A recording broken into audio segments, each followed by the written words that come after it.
Y vamos a hablar de más temas, y esto sobre todo porque hay una propuesta que expresó de alguna manera que parecía un poco ligera el presidente Martín Vizcarra, la posibilidad de un ministerio de infraestructura, dado los grandes pendientes, el déficit de colegios, contra de costas. ligero. Bueno, vamos Pero el a que ver. sabe es Melvin Escudero, nuestro invitado esta mañana. ¿Cuaja o no cuaja eso? Esto. ¿Cómo estás, Melvin? Buenos días, bienvenido. ¿Qué tal? ¿Cómo estás? También ha estado de vacaciones usted. Sí. Bienvenido de regreso. Muy buenos días, estimadas amigas y amigos del Perú. Efectivamente, hace un par de días el presidente, hablando con los gobernadores del país, comentó la posibilidad de pensar sobre la necesidad de tener un ministerio de la infraestructura. Este es un punto clave porque uno a veces piensa que con 19 ministerios, uno más, ya estamos exagerando, ¿no?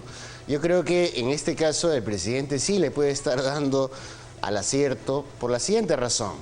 El país, lamentablemente, está relativamente paralizado en todo lo que es infraestructura, desde los grandes proyectos del sector público, los grandes proyectos de asociaciones público-privadas e incluso todos los proyectos medianos y pequeños de obras por impuestos.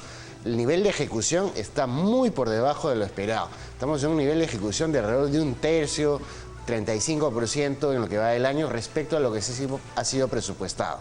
¿Esto qué implica? Que obviamente los peruanos no vamos a poder disfrutar de una infraestructura básica que nos dé más educación, más salud, más agua y saneamiento, más carreteras, más aeropuertos, en generar la infraestructura que lleva al desarrollo y a la competitividad de nuestro país.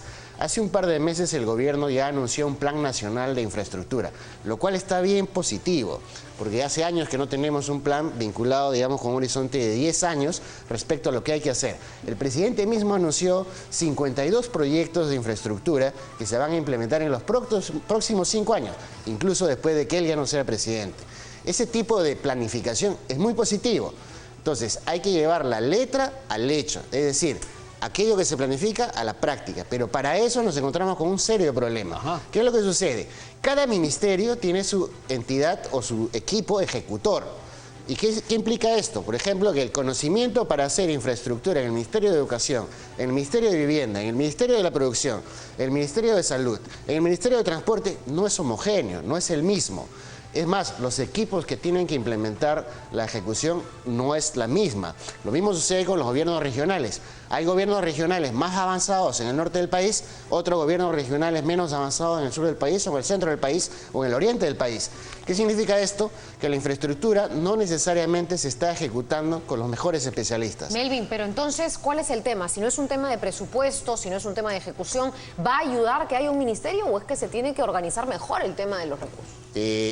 Cuando uno ve la especialización que se requiere desde el punto de vista de ingeniería, desde el punto de vista de arquitectura, desde el punto de vista de diseño, creo que lo mejor es hacer lo que ya ha hecho Brasil, por ejemplo, al crear un ministerio de infraestructura. En el sentido de que ahí van a estar los especialistas y para ellos es lo mismo construir un colegio o una carretera o un aeropuerto, porque son los especialistas del caso. En cada ministerio hay tantos otros temas que tratar de manera de gestión que esto generalmente genera pues duplicidad de funciones.